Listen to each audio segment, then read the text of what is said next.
technically, a filibuster is any effort to block or delay a piece of Senate business.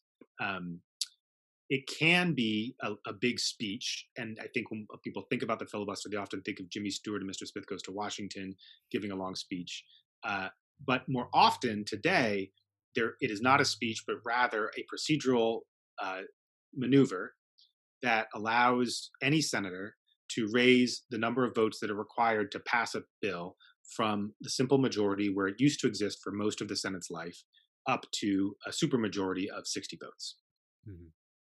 And so, can you now explain, I guess, the history and I guess the arguments that is meant to, protect the minority? Because I think oftentimes my generation, when we think of the filibuster, we sometimes think, it allows the minority party to debate bills, to argue about bills. Like, can you talk about that and why that's a common misperception? Yeah. So I think that used to be a reasonable defense of the filibuster. Just to level set here, I think that it's important to understand that the filibuster was not an original part of the Senate. The framers did not want it. It didn't exist when they created the Senate, so it's hard to say they would have opposed it. But the body of evidence suggests that they strongly suggest they would have opposed it, because they were very clear that they didn't want obstruction to be a major force in the Senate. They were very clear that while they wanted the Senate to be thoughtful and deliberative, they wanted debate to remain focused on attempts at persuasion, and that when debate got out of hand and started to become purely directed at obstruction, it should be time to end that debate, bring the issue at hand up to a vote it up or down on a simple majority, and then move on.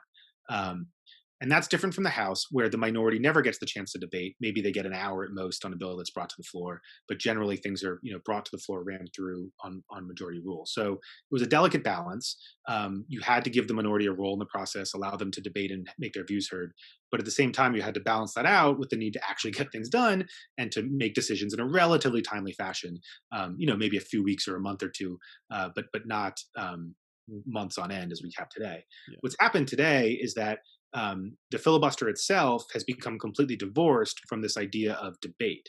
And because members don't have to debate to delay a bill, and the reasons for this I get into in the book, but it's really a series of evolutions driven by some major characters who sort of were innovative obstructionists, starting with John Calhoun, Mhm. in the father of the sort of spiritual father of the Confederacy. In the 19th century, Richard Russell, who was an aggressive, self-avowed white supremacist senator from Georgia. In the 20th century, Lyndon Johnson is involved, and then all the way up to Mitch McConnell in our present day. What they did was that they seized on sort of loopholes, basically, in the rules to eventually create a situation where today the filibuster is much easier to wage, because you don't actually have to put in the effort of going to the floor and giving a speech.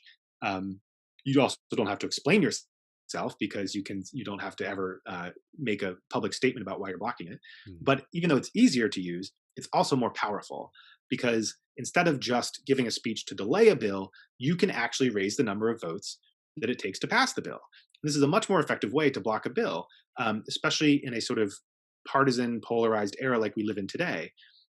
If a bill only needed 50 to pass, you could speak and you could delay it, but you probably wouldn't be able to stop it from passing. If you can force a bill to suddenly need 60 votes to pass, Mhm. in a Senate where that would require 10 Republicans to join over, you can effectively prevent it from ever being passed by raising that threshold and then denying Democrats the votes they need to pass it. This is effectively what Senator McConnell did to President Obama under his administration. He started deploying the filibuster, and because there's no speech, because there's no actual debate, it's stealthy and you don't really notice it's happening. And this is one of the things that makes it so insidious. What the public sees, they don't see people giving speeches. They don't see sort of a passionate defense of minority rights. They don't see a passionate defense of the other side of the argument. All they see is stuff failing, and Yeah. stuff not getting done. And so, the stealthy nature of the filibuster today makes it much easier for the minority to block the majority from doing anything, and it makes it harder for the public to understand what's going on, because all they saw under Obama was Obama failing to get things done. And it's very hard to explain to them that actually it's because of this procedural maneuver that allowed them to raise 60 votes was why he wouldn't get anything done. So it's become very insidious. I personally favor a more open process where I'm fully in favor of the minority having the right to debate, to make their views heard. You mentioned that in your question. I think those are very important features of the Senate. But I think it should be done in public, and I think Mhm. that people should be able to see it. And if they are blocking the bill, they should explain why, and have that argument in public. And then, at the end of the day, see if they've persuaded anybody, have a majority vote, and see if the bill passes or fails, and then move on to the next issue, because we got a lot of stuff to do these days. There are a lot of Right. challenges we face, and we need to actually pass, thoughtful policy solutions.